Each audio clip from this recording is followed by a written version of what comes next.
Hi, students, let's get started with the subject Science, Chapter 7. Particulate Nature of Matter. You might have collected pebbles and stones from the sand while playing on a river bank or a beach. Where do these pebbles, stones, and sand come from? In the mountains, rocks gradually break down due to erosion. Rivers flowing through these regions carry along the eroded rock pieces. As the rivers flow, they continue to break down the rocks further into pebbles, stones, sand, and transport large quantities of them to the plains. The bigger rocks are eventually broken down into finer grains of sand and clay. Is this grain the smallest unit of a bigger rock, or can these grains of sand and clay be broken down further? Let us find out. 7.1 What is matter composed of? Activity 7.1 Let us explore. 1. Take a stick of chalk, Fig. 7.1a, and break it into two pieces, Fig. 7.1b. Continue breaking the chalk till it becomes difficult to break it further by hand. Grind the small pieces of chalk thus obtained, Fig. 7.1c, using mortar and pestle. 4. Observe the fine powder of chalk with a magnifying glass, Fig. 7.1d. What do you observe? Each tiny grain you observe is still a speck of chalk. Is every speck of this fine chalk powder still composed of the same substance, or has it changed into something else on breaking or grinding? 7.1 A. A stick of chalk. B. The chalk stick broken into two pieces. A piece of chalk ground into fine powder. D. A close-up view of chalk powder under a magnifying glass. Recall curiosity. Grade 7 chapter, Changes Around Us, Physical and Chemical. Is grinding chalk a physical change or a chemical change? You learned that the chalk does not change into a new substance on grinding. It is a physical change in which only the size of each speck of chalk has reduced further. These specks of chalk powder can be broken further into smaller particles by further grinding. Let us imagine that this process of grinding continues. Eventually, we would reach a stage where the chalk particles cannot be broken down any further. The tiny units obtained at this stage are the basic building blocks that the chalk was made up of. This means that one whole piece of chalk was made up of a large number of smaller units. These units are called constituent particles of chalk. A constituent particle is the basic unit that makes up a larger piece of a substance or material. Just like chalk, the grains of sand and clay are not the smallest units of bigger rocks. These are also made up of a large number of their constituent particles. Let us explore further. Recall the dissolution of sugar into water to form a solution. What happens to sugar when it is dissolved in water? Are the units of chalk obtained in this manner considered the smallest units of chalk? Activity 7.2 Let us perform. 1.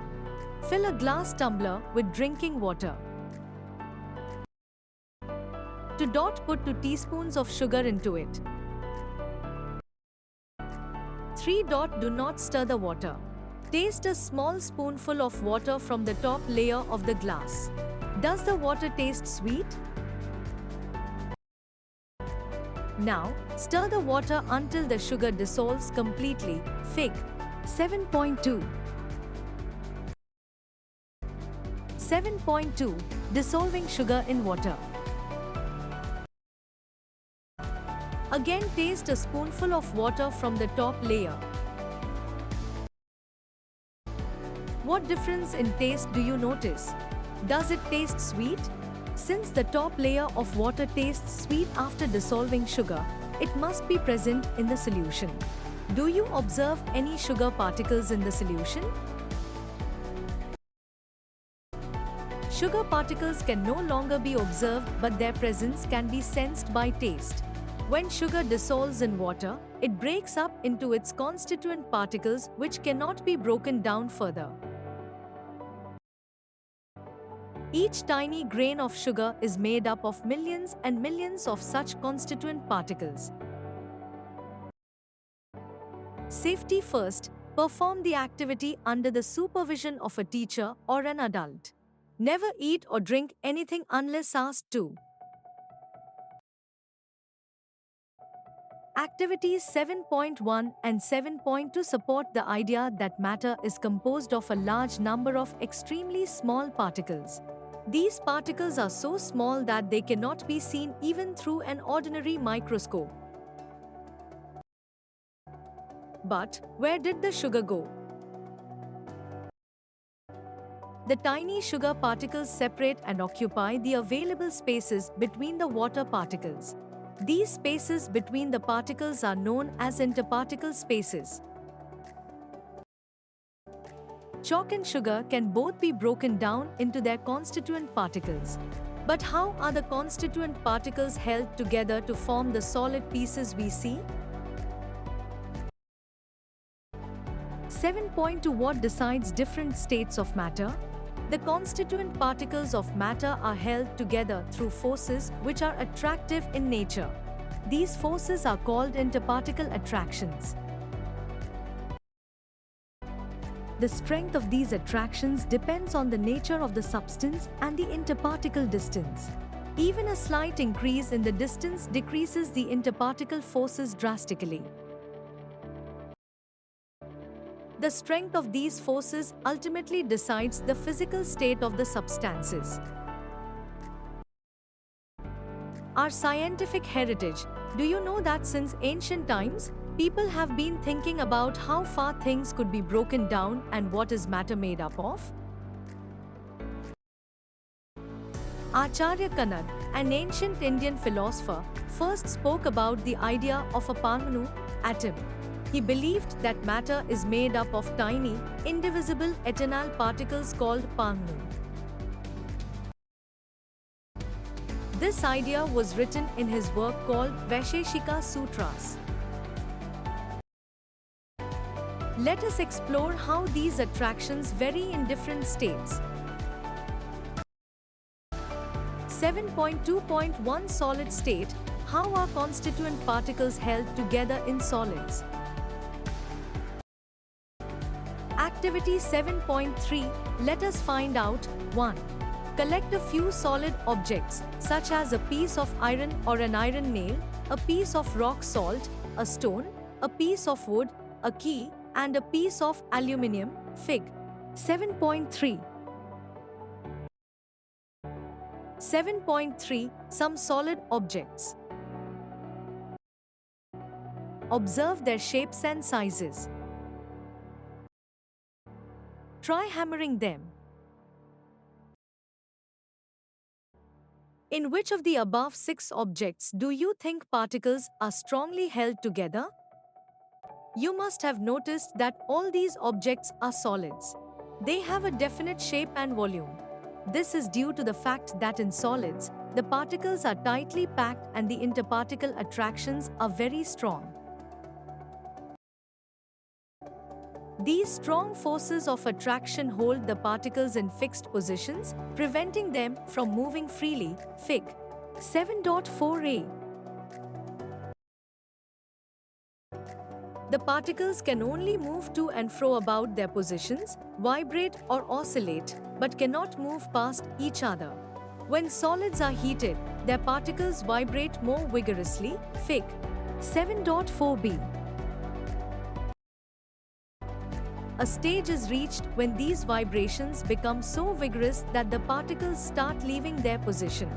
the interparticle forces of attraction get weakened and the solid gets converted into the liquid state, Fig. 7.4 c. The temperature at which this happens is the melting point of the solid. In the solid state, is there any way to move these particles apart? 7.4 Magnified schematic pictures of melting of a solid A, solid B, particles with increased vibrations.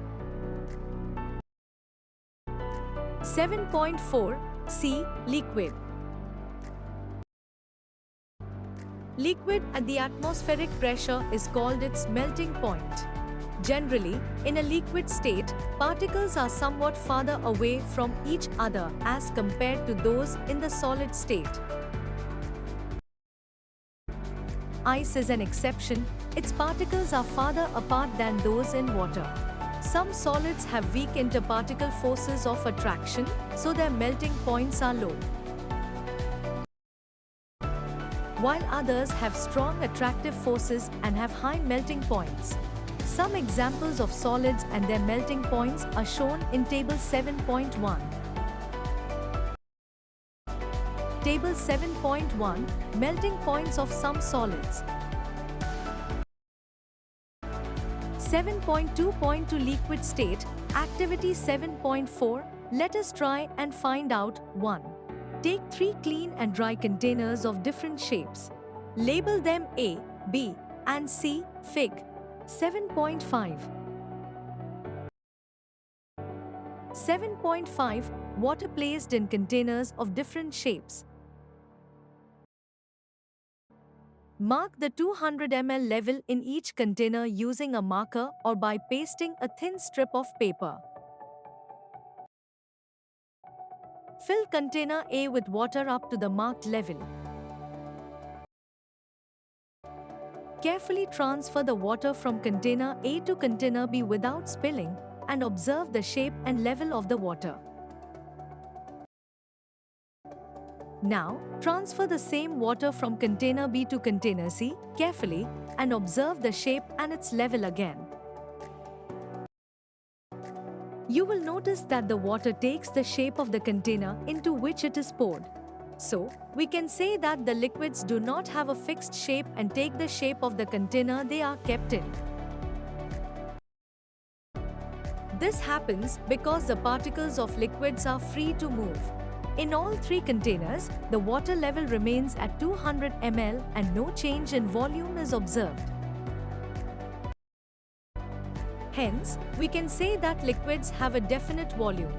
However, if a container is not clean, some water may stick to its walls, causing the water level in the next container to be slightly less than 200 ml after pouring. Activity 7.4 shows that the particles of liquids can move freely, but only within a limited space. Therefore, we can infer that liquids have no fixed shape but have a fixed volume.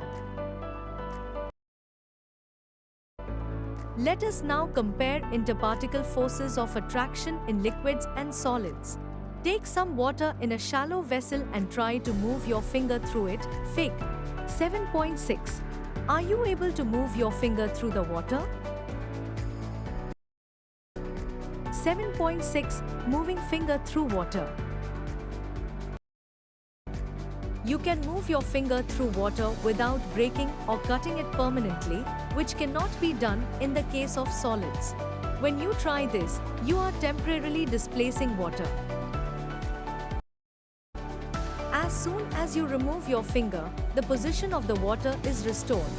We can say that in liquids, the interparticle attractions are slightly weaker than in solids, but still strong enough to keep the particles close together. Recall Curiosity, Grade 6 Chapter, Temperature and its Measurement, where you observed the temperature of boiling water, liquid. When a liquid is heated, a stage comes when it starts boiling. The temperature at which a liquid boils and turns into vapor at atmospheric pressure is called its boiling point. the movement of particles becomes so vigorous that they move apart from each other, resulting in a decrease in the interparticle forces of attraction. Eventually, the constituent particles can escape from the liquid state. The liquid is converted into vapor or the gaseous state. At the boiling point, the formation of vapor is very fast and occurs not only at the surface but also within the liquid. This process is observed as bubble formation in the liquid. However, vapor formation occurs at all temperatures, even below the boiling point, though slowly and only at the surface. This slower process is known as evaporation, about which you have learned in earlier grades. I have seen that spilled water disappears after some time, and it happens at any temperature. 7.2.3 Gaseous state. Do gases also have a fixed volume? Safety first. Be careful while burning an incense stick. Activity 7.5. Let us investigate. 1. Take to transparent gas jars or glass tumblers and mark them A and B. 2. Create some smoke by burning an incense stick. Hold the gas jar A upside down over the smoke. Fig. 7.7a.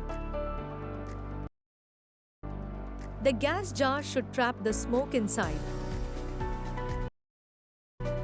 Turn it over and cover it with a glass plate. Fig. 7.7b. Hold another gas jar B upside down and gently place it over the glass plate covering the gas jar A. 7. Remove the glass plate slowly and ensure that both gas jars are close enough and there is no gap for smoke to escape. Fig. 7.7c. 8. Observe how the smoke spreads inside the gas jar B. 9. The smoke fills the entire space in the gas jar B, indicating that gases do not have a fixed volume and tend to occupy the entire available space. Fig. 7.7d. Like liquids, they also acquire the shape of the vessel they are in. This illustrates that the particles in gases move freely in all directions and the interparticle attractions are negligible. As a result, gases do not have a fixed shape or volume. In this activity, smoke is used to represent the gaseous state. The tiny particles of smoke suspended in the air are constantly hit by invisible particles of gases, and their movement helps us observe the motion of gas particles. This activity can also be demonstrated by using iodine vapor instead of smoke from incense sticks. Iodine vapor can be obtained by placing some solid iodine in a closed gas jar for some time, as shown in Fig. 7.8. Both liquids and gases flow and do not retain a fixed shape. These properties distinguish them from solids and classify them as fluids. 7.7. Smoke spreads freely inside the gas jars. A. Collecting smoke. 7.7. B. Covering the gas jar with a glass plate. 7.7. C. Placing the gas jar B and removing the glass plate. 7.7. D. Spreading the smoke. Safety first. Be careful while using solid iodine. Vapors of iodine can cause irritation. 7.8. Iodine vapor spread freely inside the gas jar. 7.3. How does the interparticle spacing differ in the three states of matter? What role does the interparticle spacing play in determining the properties of each state, solid, liquid, and gas?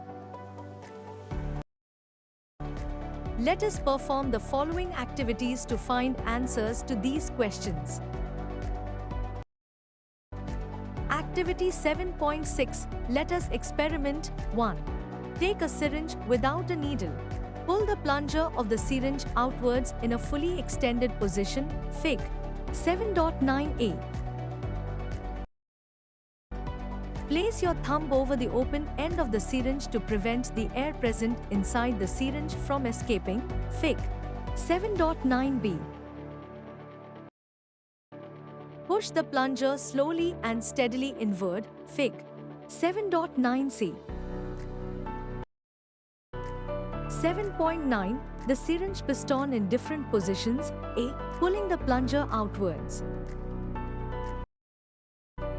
7.9. B. Placing thumb over the open end. 7.9. C. Pushing the plunger inwards. 7.9. The syringe piston in different positions. 4. What do you observe? As you do this, you will notice that the volume of air inside the syringe decreases. What can we say about the behavior of gas in the syringe?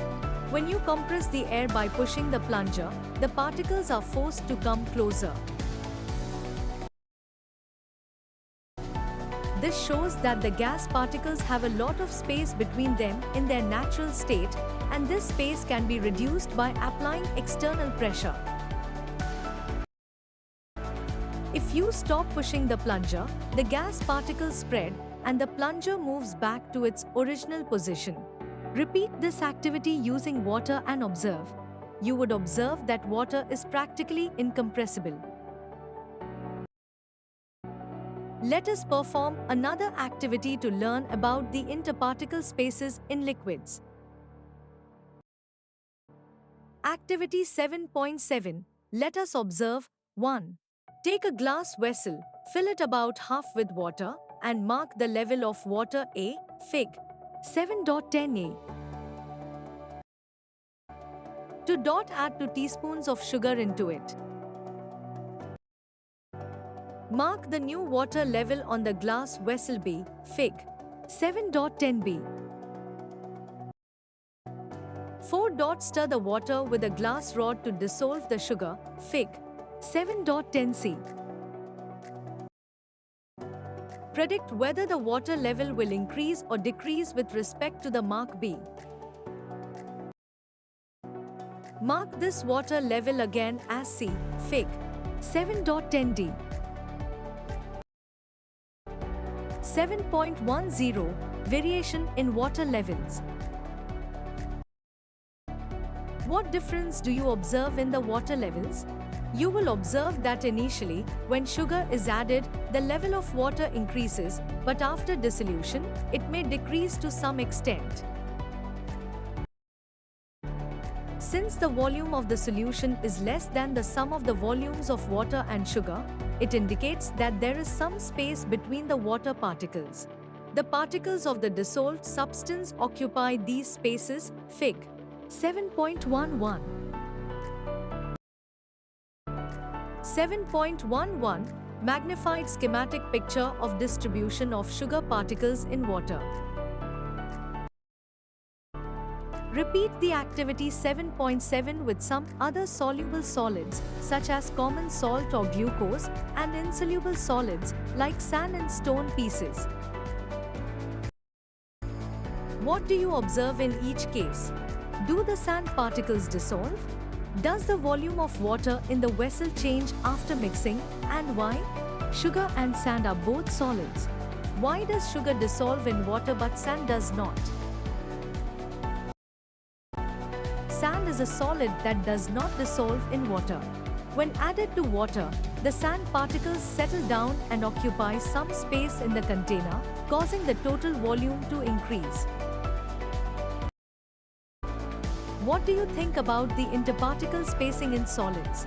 You learned earlier that the constituent particles in solids are held together by strong forces of attraction. So, these particles do not move from one place to another and are closely packed.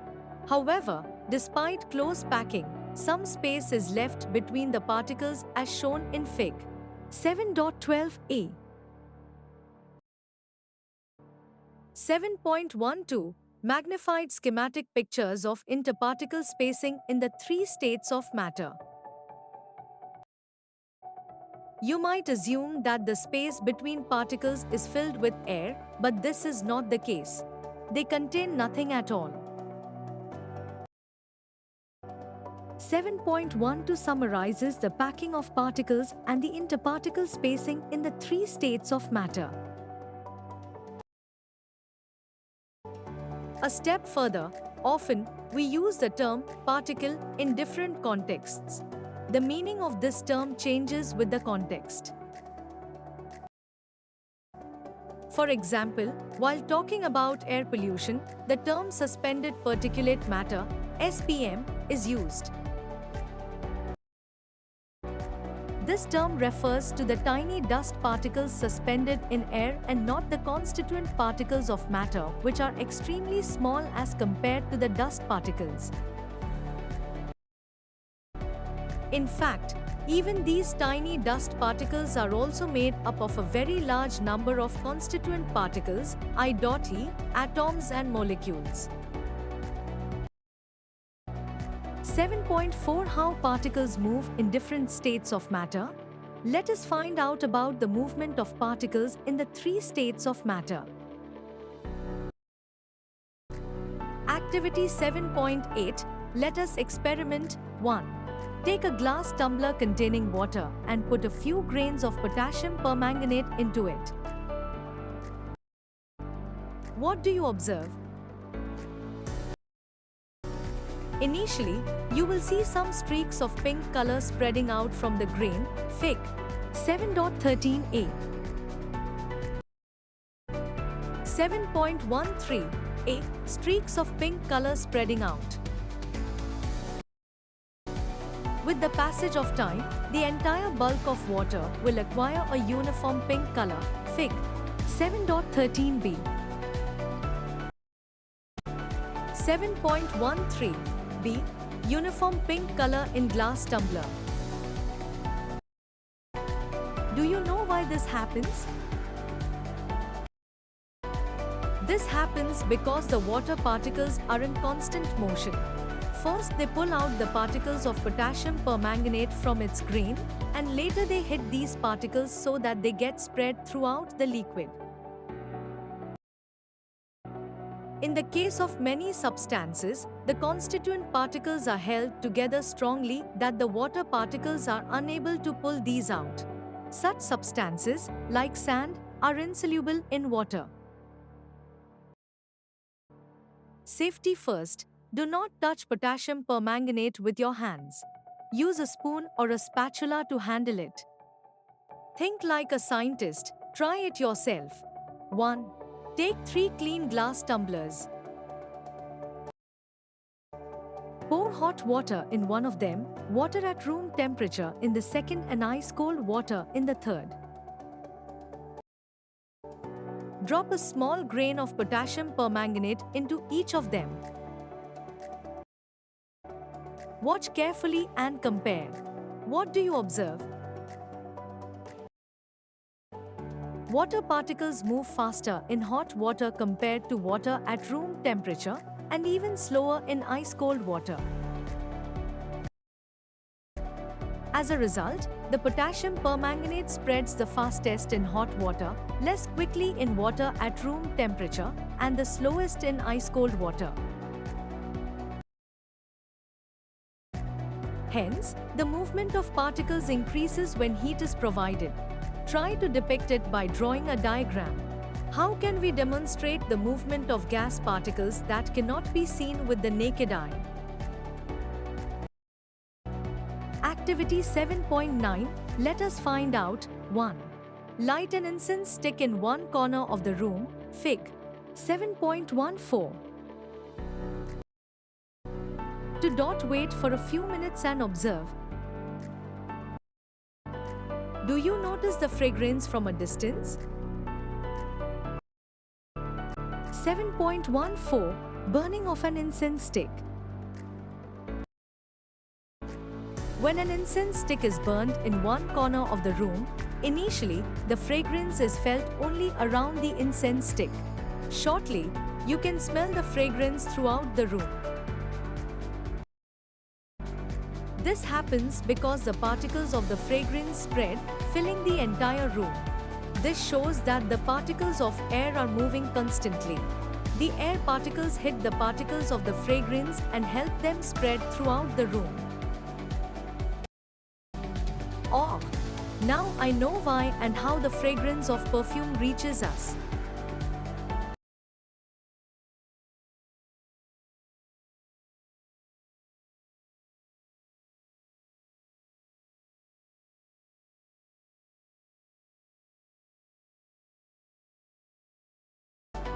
Can you share a few other real-life situations where you have experienced the movement of gas particles?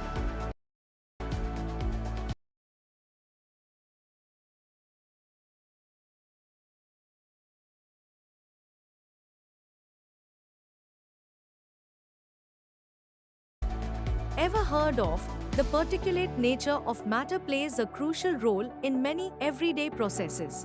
For example, when we wash clothes stained with oil using soap, numerous soap particles surround the oil particles on the fabric. One end of the soap particle attaches to the oil and the other mixes with water, thus helping lift the oil off and wash it away. Fig. 7.15. 7.15 Particles of soap help in cleaning.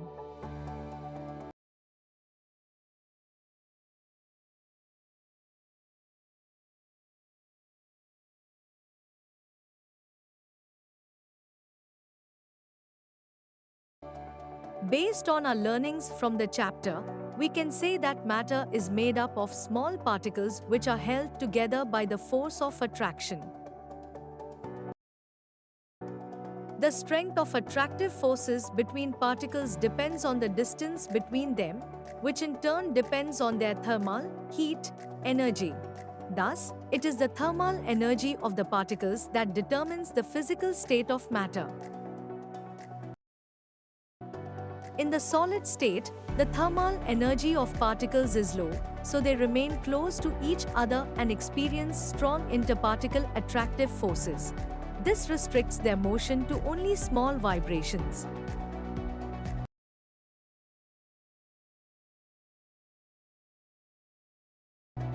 At the melting point, the thermal energy is used to overcome the attractive forces between particles, allowing the solid to change into a liquid. At this stage, the particles can move away from their fixed positions. The interparticle distance increases slightly, reducing the strength of the attractive forces to a level that allows the particles to move around, though still within a limited space. In the gaseous state, the particles have enough energy to overcome the forces of attraction between them and move freely in all directions. You will learn more about these particles that constitute matter in higher grades. Let us wrap up. Particle nature of the three states of matter. States of matter. Solid interparticle spacing minimum, packing of particles are closely packed, interparticle attraction is maximum, movement of particles negligible, only vibrations. Liquid, interparticle spacing little more than in solids, particles are a little loosely packed than in solids, interparticle attraction is slightly weaker than in solids, movement of particles restricted to limited space. Gas, interparticle spacing maximum, particles are free, interparticle attraction is minimum, negligible, movement of particles in all the available space. Thanks for watching.